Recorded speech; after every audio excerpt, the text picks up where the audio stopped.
Today is a red letter day in our capital's pollution calendar, which I'm sure many of you are now tracking to see when to leave the city and take forced vacations, or how to go about our lives in the safest possible way while staying in the polluted city. Well, today marks the second longest streak of 300 plus AQI in the last 6 years in Delhi. That means 23 days of breathing in really toxic air.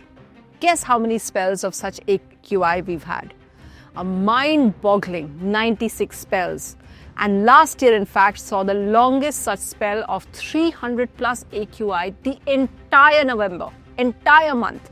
Not one day of respite. Now, I'm not going to focus on what that kind of exposure does to you because there's plenty of material out there. What I want to focus in this video is, why is it that despite being so visible, so tangible, something which really hurts us and our children, why is it that pollution isn't a national political issue?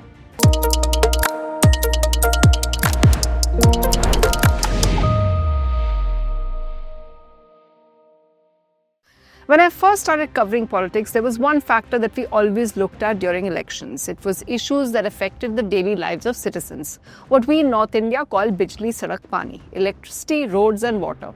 These three things are still relevant in all elections because, as you can recall, Aam Aadmi Party may have lost the election because they didn't fix roads enough and there were too many gripes about water. But even though our pollution problem is now 10 years old, remember we all became acquainted with the air quality index and measures like odd-even car usage in 2015? Politicians don't feel the need to offer any solutions to our life-threatening problem.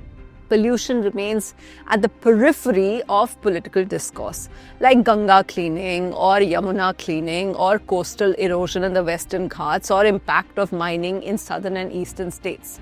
But none of these issues which impact our quality of life become make or break issues in assembly or general elections. Why is that?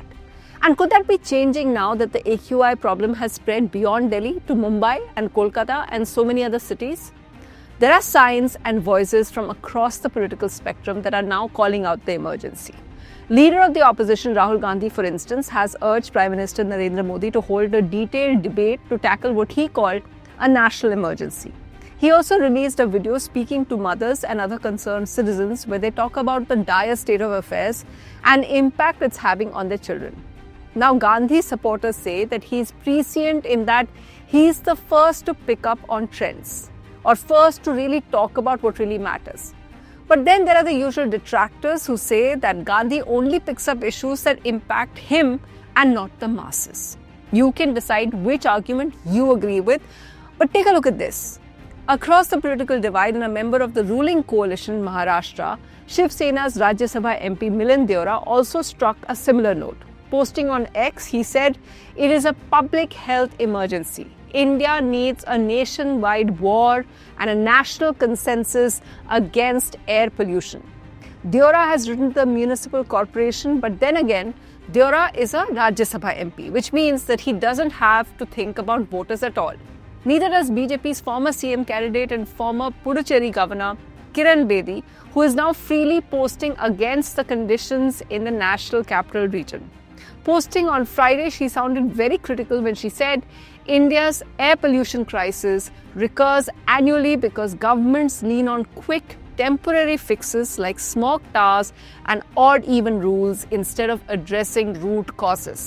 So as you can see, politicians of all parties individually care about pollution and they also individually raise it in Parliament. To be precise, there were 80 pollution-related questions in Parliament in the last year.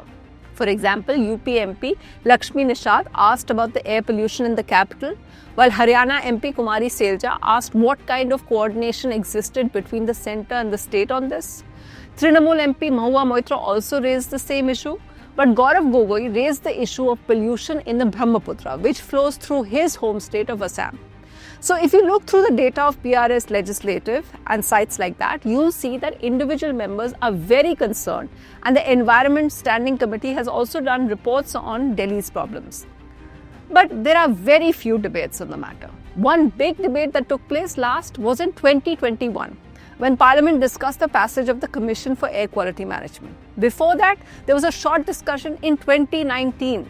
Remember what I mentioned earlier? The last time when the AQI was 300 plus for 23 days in a row? That time they held it because of the prevalence of bad air for a long period of time. And it was 2 years before that when Northern MPs again talked about the winter smog in the capital.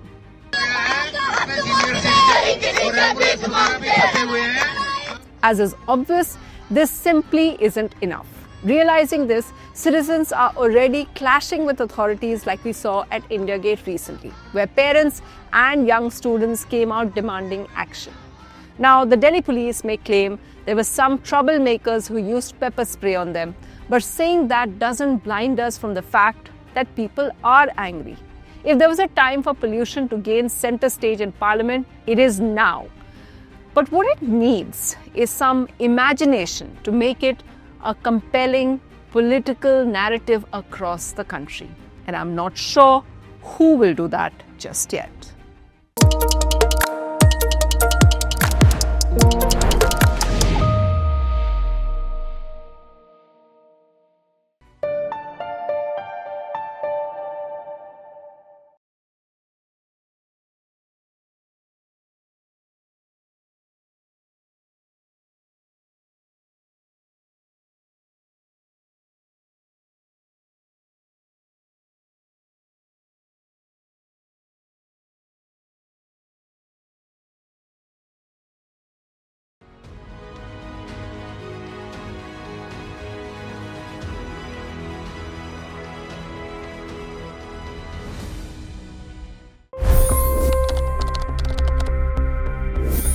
$25 crore गरीब गरीबी को परास्त करके बाहर निकले.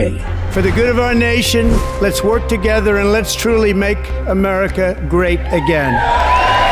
The fastest news breaks. Requested PM saying that look, you will have to speak to Putin and to Zelensky. The biggest news makers. The relationship with India is probably the most important bilateral relationship the US will have for the rest of this century. The capital delivered quite an election result today. Expert analysis.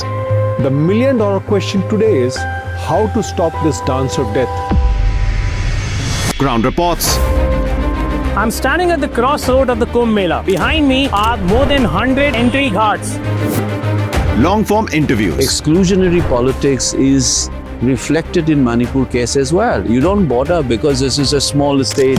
Deep dive into burning issues. It's often said DRC could be the richest country in the whole world. It's because of what sits underneath. Why exactly did the US topple the Sheikh Hasina government?